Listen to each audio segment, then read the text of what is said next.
நம்ம ஒரு படம் பண்ணோம். பெஸ்ட் பண்ணும்போது அதில் கொஞ்சம் மிக்ஸ்டு டாக் இருந்துச்சு.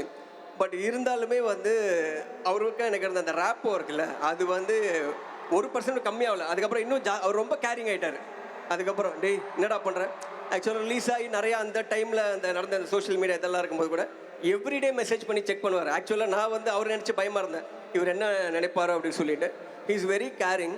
ஸோ நான் போய் அவர்கிட்ட அப்போ நான் கேட்டேன், சார் இந்த மாதிரி படம் கொஞ்சம் மிக்ஸ்ட் ஆக் இருக்கே, அதனால் நீங்கள் ஏதாவது கோவமாக இருக்கீங்க. டேய் இதுக்கெல்லாம் என்னடா கோவம், அப்போ உனக்கு எனக்கு இருக்க ரிலேஷன்ஷிப்பு ஒரு படம் தானா அப்படின்னாரு. அதுக்கு மேலே வந்து எனக்கு அங்கே டோட்டலாக நம்ம ஃப்ளாட் ஆகிடுவோம்ல ஒரு இடத்துல, அந்த மாதிரி இருந்தது. ஸோ அது மட்டும் இல்லாமல் எப்போவுமே நமக்கு ஏதாவது ஒரு அட்வைஸு, அது ரொம்ப லோவாக இருந்தால் மூஞ்சை வச்சே கண்டுபிடிச்சிருவாரு. அதுக்கே பாரு இன்னும் மூஞ்சி இப்படி இருக்குது அப்படின்னு, நம்ம மூஞ்சே அப்படி தானே.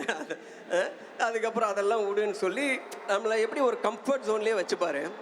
ஸோ இப்படி நிறைய விஷயம் நடந்து படம் நாங்கள் லிஸ்ட் பண்ணி முடிக்க போகும்போது அப்போ வந்து கடைசியாக ஒரு பாட்டு மட்டும் பேலன்ஸ் இருந்தது. சார் சொன்னேன், இந்த படத்தில் நீ எங்கேயாவது வந்தியா கேட்டார். இல்லை சார் வரல, ஷூட்டிங் தான் வந்தேன் அப்படின்னு.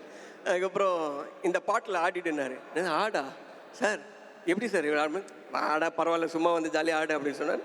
ஆடினோம்.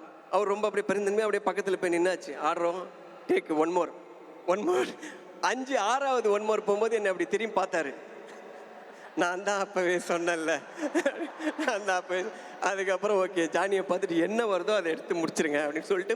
ஸோ எப்படின்னா அது நம்மளை ரொம்ப ஒரு கம்ஃபர்ட் ஜோன்லேயே வச்சுப்பாரு. And lot to learn. கடைசியில் ஃபாரின் ட்ரிப் வந்தது, நீங்கள் கடைசி படம் ஜனநாயகன் அப்படின்னு சொல்கிறாரு, அதுக்காக வந்தது தான் கொஞ்சம் சோகமாக இருக்குது.